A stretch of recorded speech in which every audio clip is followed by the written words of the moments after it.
Morning, ladies and gentlemen, and a warm welcome for our session. Puneet will be joining us from Australia. After Ajay and Vijay's session, it will be a difficult act to follow. A lot of you have been on Zoom calls and multiple other inline, online, on-face conferences discussing what happened, what's the way forward. And we've heard terms like alternative accommodation, alternative food and beverage, challenges with people, availability of people, what are we going to do?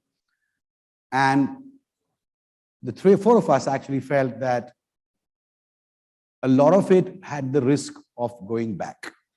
A lot of it had the risk of, as the consumer moves, as rates are better, we could have a chance of going back to our ways that were not really optimal. So we had to brainstorm to say, while everybody's talking about the new markets, the new segments, the new sizes, sizing and resizing within the properties, was there something that we could give back to the industry as certain pointers to take on, which could get you results in a shorter window of 16 to 18 months? Would probably be logical to put together, help protect if in case another emergency would arise, hopefully not a similar kind, but with the world beset with wars and climate change and floods and droughts, things could change around us very quickly, and we would have to battle another war in a different manner. And so were we prepared to look at it logically, rather than just looking at the learnings of the pandemic and the way forward? As you've heard right through the day yesterday, and you will probably hear the rest of the time as well, people are going to be a challenge. It will be difficult to find them. It will be difficult to stoke them into our industry. But somewhere in this whole piece, is there a give? Is there a give to the community? Is there a give to encouraging our industry so that more people wish to be with us because they feel we are responsible? Is there a way to give back to the community that returns back to us should there be a problem tomorrow? So taking that on, the 4 prime candidates here broke themselves into 2 teams, and we'll look at 3 subject matters. Seema from Preferred and Puneet from Accor took on the subject of ESG. For all of you know that ESG is environment, social, and governance. And today, funds, if you're looking for funding, are looking at ESG compliant organizations. And if you're looking for that piece, then you've got to be much more in that business, as well as the benefit that it brings to the community. And the other part, like you heard yesterday too, is newer destinations, newer customer segments, newer employee segments, newer, simpler ways to digitize or digitalize your businesses so that you could get a quicker ROI in a limited period of time. So could we find solutions? And as we kind of spoke together, what was unique is a lot of us seem to be keeping our strategies and methodologies to ourselves. We are hesitating to share them with the community, when actually anything that we learn from each other's practices or our own personal learnings as individuals and professionals, it could bring benefit to all of us. So I'll start the subject with what concerns Jatin and Samir, which is the newer segment, the newer destinations, and the newer ways to simplify the practices within the hotels, and what can they give to you as professionals and examples from their companies. And then we'll move across for the tandem of Seema and Puneet as we move along. So Jatin, if you want to take that over, what would you think are the 2 pieces that you want to share with everybody? And then we'll move on to Samir. Sure. So let me get this right. We first want to start with quick digitization of what are the opportunities available. And then we want to talk a little bit about your new destinations or new trends. Sorry. Hi, Puneet. Can you hear us? Hi, guys. Yes, Rattan. I thought Thanks I'd see you. for the- Yeah, I can see you in front of me. No, sorry, I missed you there. Thank you. Go on, sorry. Okay, thank you. So, when it comes to quick digitization or, quick stuff, what we can do as an ROI, let me get through to some nuts and bolts. I think we are in a stage of machine learning, and a lot of time, and I kind of talk about from my days as a general manager, what happens today is we make it as a man versus machine. That whatever systems are telling us, we do not believe in that. It's more about our gut feeling. My take as where I kind of see things from, next 24 months are going to be very important for our industry from a whole positioning point of view as how we come where the rate should be. So group pricing is one thing which I personally feel everybody should look at it. I have been kind of in the last 6 months with Sarovar, and prior to that with Marriott, where Marriott takes great pride in the revenue management system, but that is one area, one segment where nobody has been able to crack it. For a simple reason, a lot of that depends on our relationship and intermediaries and all. So I think that's one bit. We did speak about F&B, which Ajay was talking about, what happens. In my opinion, F&B revenue management is super important. And especially when you look at where the growth is happening in tier 3 and tier 4 cities, where the business is almost 52 rooms in F&B. So I think that's my second bit, which I would say. But more than that, when you talk about quick ROIs, you can also look at back of the house. It's just not every time about top line. But there are companies who you can tie up today who can bring in their technology to give you ROIs, which will help your bottom line. And that's a quick fix for you. The long-term plan, obviously, in digitization is all about retargeting and investing, which is pretty much a 4 to 5 year cycle. That does not happen overnight. So I don't want to talk too much about that. But I think today, from where we are as a business prediction, we can do a lot in that. So let's put it simple. November, we always say is the best month, clean month, no festival. If any brand today comes back and says this was my best number as compared to 2019, it's not really the big thing because we don't know what the bottom is today or what the height is today. So you really got to scale it up to see, I need to go where I could not even imagine. And we as a company today have set ourselves some goals. What should November look like for us? And that will only happen when you get everything together. Coming to the second part of what the trends I force you, what's really happening with. So let me interrupt you. So what you're saying is set up a new benchmark, not base it on the previous baseline. Absolutely. And I'll be very honest with you. All of us do budget exercise. We were companies working on calendar year.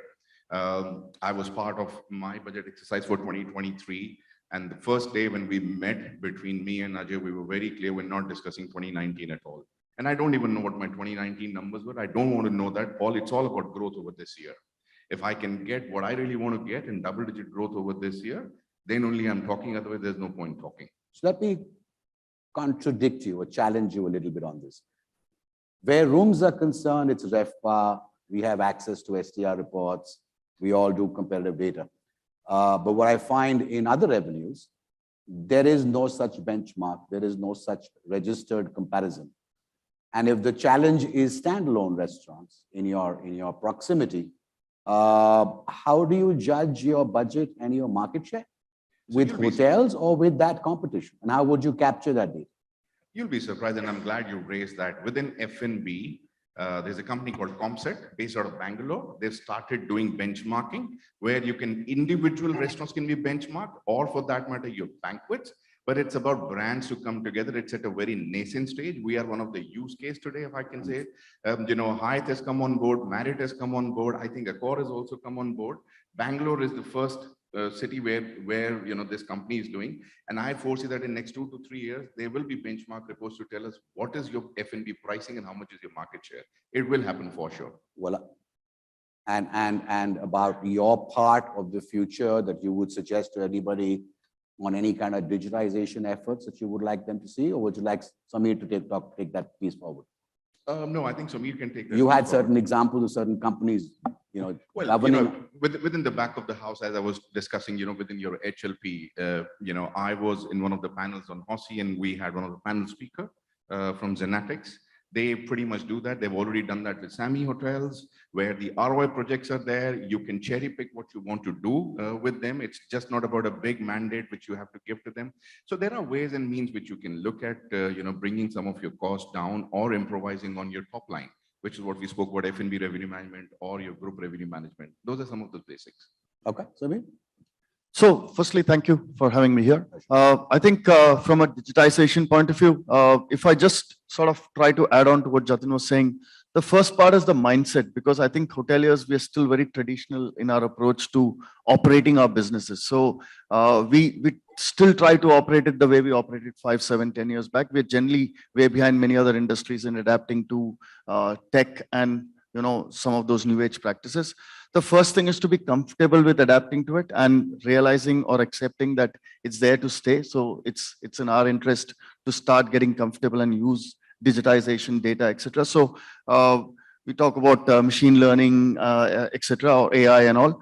But I think the first part is, am I comfortable using data? So for example, there are a lot of things which I can do just with looking at data points to improve my room pricing, improve my market mix, etc. And those are things which I would probably recommend to just get started with, because rather than trying to even bring in any technology elements, it's just important for us to start looking at data first. That's the first piece. The second piece in terms of digitization, of course, just from a guest experience point of view, there's a lot we could do. In the past, we used to say personalization is all, which used to be typically reactive, because we had to react to try and build in personalization. Today with technology, I think a lot of it can be anticipatory. So using, again, maybe best practices from many other platform-based companies, there are learnings which we as hoteliers could bring in as well. So a lot of us keep talking about customization and personalization, right? That's about stoking data.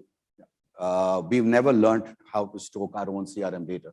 We hold it to our hearts, but it's basically dead data, right? So have you come up with any company or any practice that you've started yourself where you can massage that data with some AI help, which has got you that result through the social media or other digital platforms to therefore have a deliverable set of customizations, as Mr. Menon talked about the morning? But larger companies can achieve it. Smaller companies will find it a little bit too capital intensive.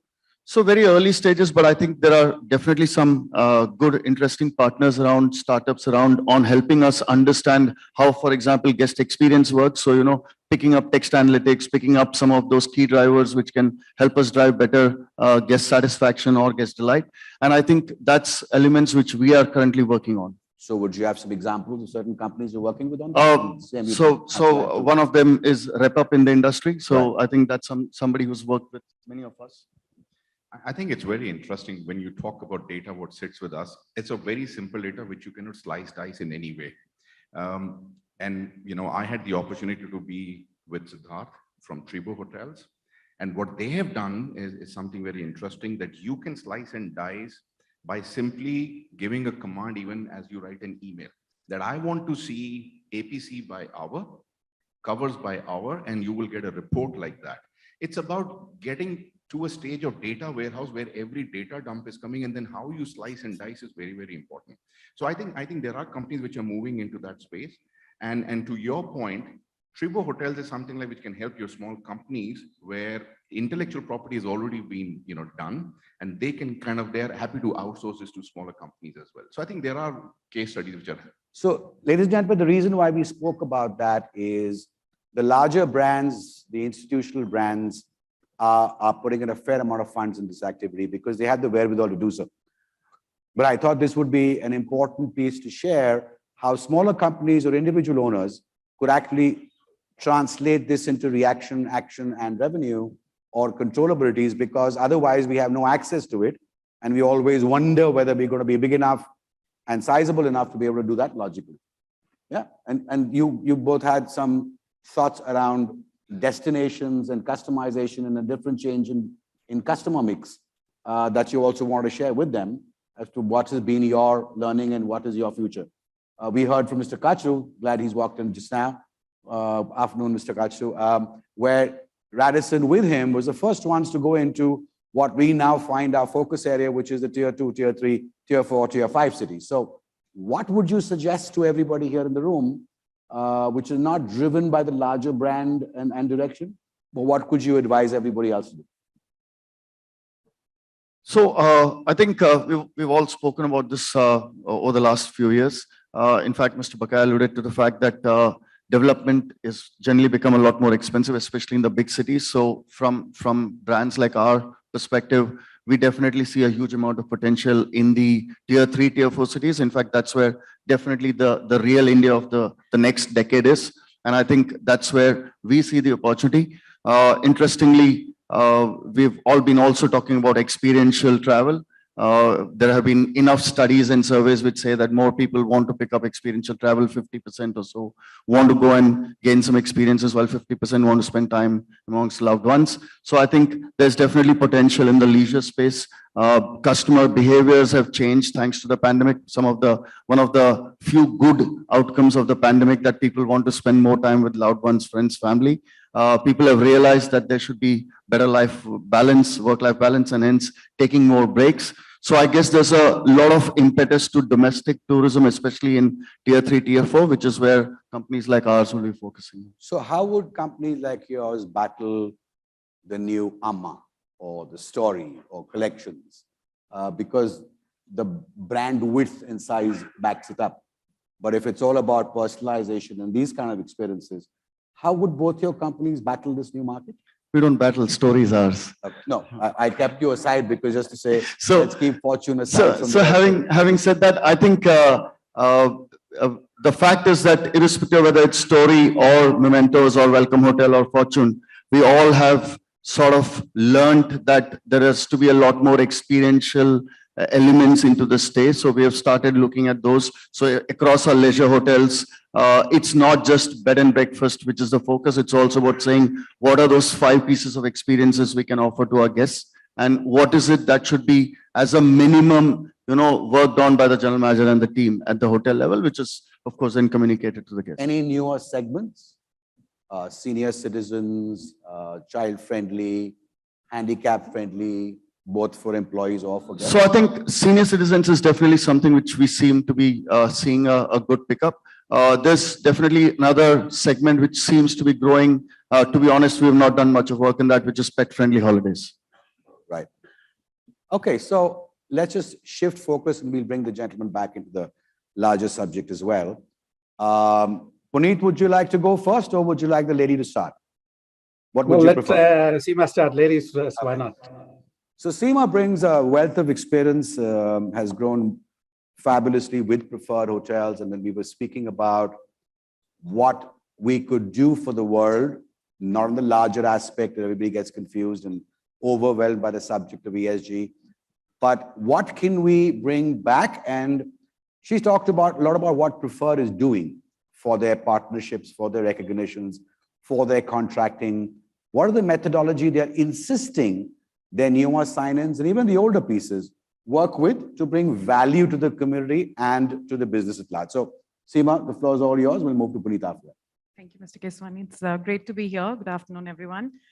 So to start with, I think when we started speaking of sustainability and ESG, we looked at it from 2 aspects. One is as Preferred, as the company, what is it that we are doing and how far back the commitment dates? And second is what are some of our hotels doing?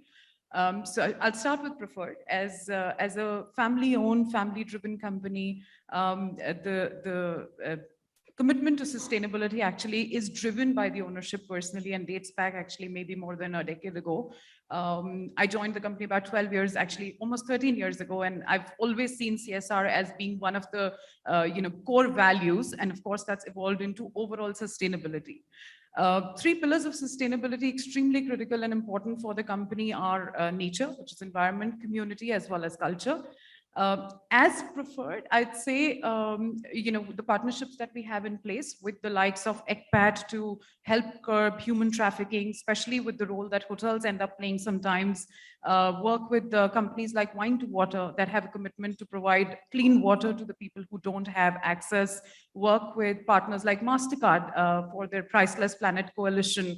Again, by giving back, I think Mr. Menon in the morning spoke of Bonvoy, good points with Bonvoy.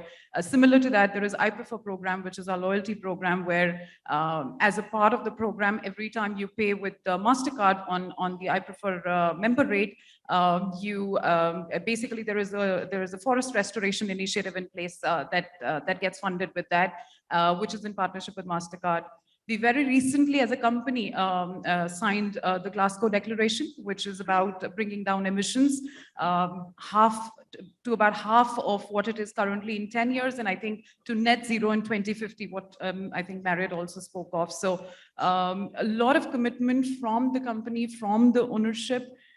We, in the middle of the pandemic, actually launched our purpose-led, sustainability-focused brand called Beyond Green, which is fairly new, about a year and a half old, which is all about sustainability. It's about providing a platform to hotels where sustainability is at the core and center of everything they do, of course, with a commercial setup around it, but primarily purpose-led and mission-first brand. Which is, again, just about giving back to the nature, preserving the local culture, and giving back to the community.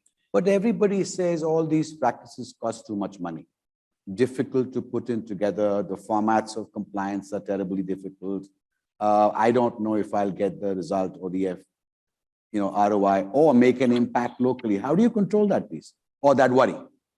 So I think it starts with a commitment first. I think it's about committing now and acting today and for the future.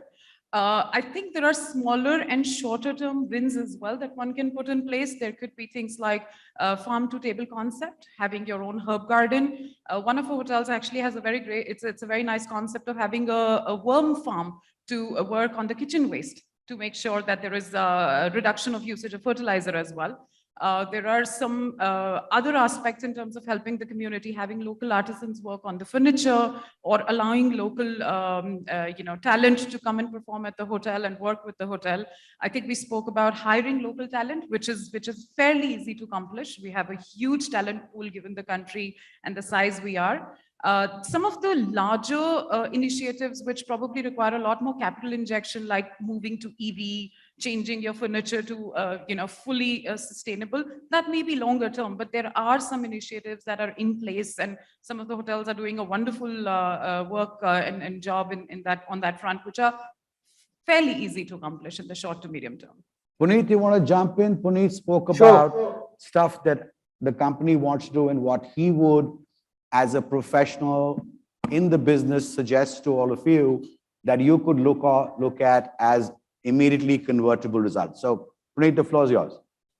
Thanks, Rattan, and thanks, Seema, for sharing some very valid and valuable points. I think, Rattan, if you allow me, I just want to take a step back. If we were having this discussion a few years ago, we would have been talking it as CSR, right? Typically, the companies would refer to sustainability or social responsibility as CSR activity. But I think as we are moving ahead, we are realizing, it's a much larger topic.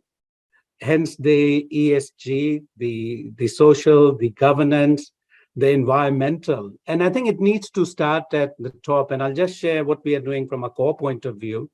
So just before the pandemic, we actually created a position of a Chief Sustainability Officer, a CSO, at a global executive committee level. So Brune Possen was appointed really to look from a core point of view, because it's not just something nice to do. I think we don't have a choice as companies, special global companies that are publicly listed. As we know, whether it's green bonds, a lot of the interest rates when you're borrowing capital is based on your ESG ratings. A lot of the businesses, when they're doing RFP, so it doesn't really matter how big or how small, I think hotel branded or not need RFP business. So a lot of the RFP clients need to understand your ESG policies.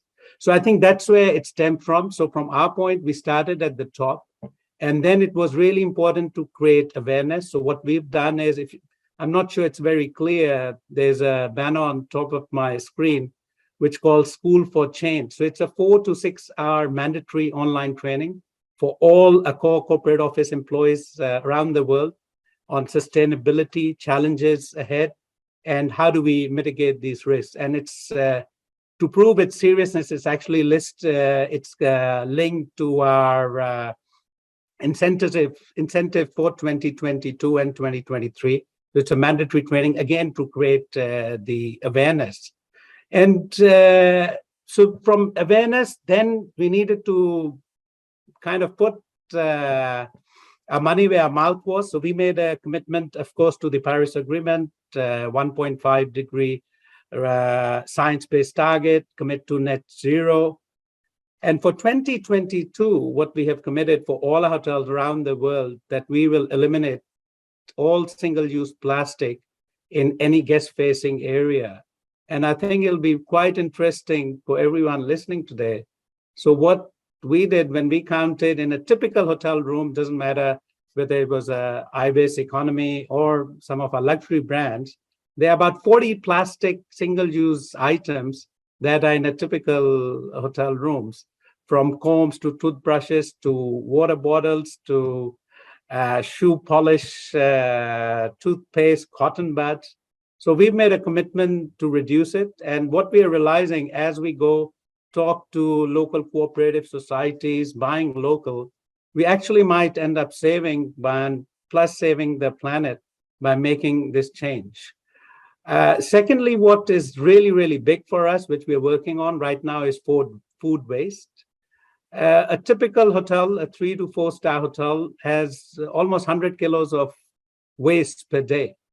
Again, we are using technology here. We're working with a Dutch company called Orbis, which use AI to help us reduce, again, measure the waste we do it. It uses AI. You just scan in front of the bin, the item you want to throw in the bin, and it gives you dashboard by the hour it was thrown, the type of item they're throwing. So it creates the awareness of the kitchen team. And once you have the awareness, as we know, what gets measured gets done, that's going to help us to really reduce our food waste, whether it's batch cooking, procuring locally. Another project we've introduced for all our Ibises in India is buying local coffee instead of using typical Italian coffees, which we used in many of our brands in our hotels. So we are trying that with Ibis. All the coffee that we serve in Ibises around India will be procured in India. Then there's some other examples of recycling soap, recycling linen. We're working with the NGO in Udaipur to use condemned linen to make sanitary pads for women. That's a great initiative started by NGO. So there's a lot of examples. I think the point I wanted to make, first you need to create the awareness, then you need to start measuring. And I think you'll pleasantly be surprised. In the end, you might end up saving. And of course, you're doing a huge, huge impact to the environment. So a challenge, somebody asked Ajay's question. Owners have just come out of a pandemic. Owners, wanting to get their money back. Give me, and you guys can participate too, because I'm sure you're having these discussions any which ways, Puneet and yourselves. Give me 2 simple points that you tell your owner to say, please spend on this or invest on this, because the ROI and the benefit, both functional and otherwise, will be reasonably quick. And don't reject this idea at the cost of, some kind of financial implication that might come with it. Would that the first 2 easy ones that you tell your owners to say, I suggest we do it. It's good for you, good for us, and good for the community or good for the climate. Water. Just to each one of you. So water, most of the hotels, we've always used plastic bottles for amenities, for banquets. So what we are doing across our hotels, putting water bottling plants. There's a company startup called Swajal, which operates out of Delhi NCR. So a typical hotel, of course, there is a bit of, they have various models, but typically we are going for the larger hotels, a capital-based model. The ROI is less than 6 months, and then there's recurring saving of almost 10 lakhs a year based on the consumption of plastic water bottles we were using. So of course, we are saving money, we're helping the planet at the same time as well. Gentlemen? So we, of course, went on something similar. In fact, just before the pandemic, we went on this no single-use plastic-free initiative. And over the last 2.5 years, we were able to achieve quite a bit of No, success. but give me I one think point for the Two owner. things we did which made sense from a financial point of view, even though it costed a little bit of money in the beginning. One was water, very similar. So there are two models. There's an OPEX and a CAPEX model. Right. So it makes absolute sense. And the second one is disposable amenities in the room. So moving to a dispenser from the standard plastic dispensers are absolutely financially very Jatin? smart. I think it's pretty similar, and you'll be surprised when we talk about water bottling. We actually did not face any resistance from any of the owners, especially what Puneet was talking about ROI. And I think today, maximum of our hotels are already moving in that direction. And the other part is the bulk amenities, which Samir was talking about in your room, which is kind of reducing your small bottles. But those are two more into terms of your sustainability. But there are also, today owners have also started a lot asking about future in terms of digitization. What is it that you want us to do, especially the new owners? Right. And that's where, we as a company, we're looking at building smart hotels, and we're doing a project with our own hotel in Chennai, which will be pretty much, a sustainable hotel, plus also taking care of all the digitization and making all the, things coming together in that. So I think those are the things which owners are asking today. And as much as we talk about digitization, that starts today when your business development people are out. You talk about digitization in a running hotel, you're only doing some bit of, aesthetic work. It's the main work really comes into your building stage. So I think that's what is really also happening by a lot of owners. That's what the key ask is. Seema, being the lady, gave us a cherry on the cake. Right. I think, firstly, my recommendation is not to ignore it. I think everybody realizes we've been talking about researches, surveys that are saying that more than 50% people are saying that they are willing to pay slight premium, even for hotels that are responsible, or any kind of travel partners that are more responsible, especially Gen Z and millennials. I think that is our new Correct. age customer. They are extremely mindful of the partners they are selecting. It is a part of their KRAs. I think, to add to what Puneet said, like for RFPs, we know that it's a part of their KRA. So I don't think owners would have a choice. There is no, it's no longer a choice. I think it's a mandate pretty much. So I think switching out of single-use plastic is definitely an easy takeaway. And I'd say, I think in addition to everything everyone said, is going local. Whether it's on local produce or local hiring of talent, I think should be fairly easier to achieve. But so everybody's talking about local hiring of talent is one of the challenges. I had found before that in the smaller locations, even more than the larger locations or the bigger ones, that there's a bit of a reticence to let their family members work in hotels. How do you battle that?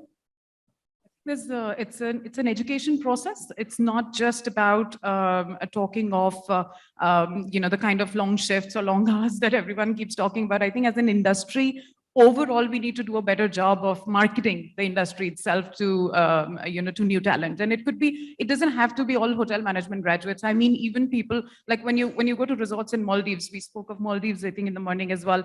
Hiring local talent from there, I think it's a part of what they do in terms of giving back, not just to the marine life, but also to the communities there.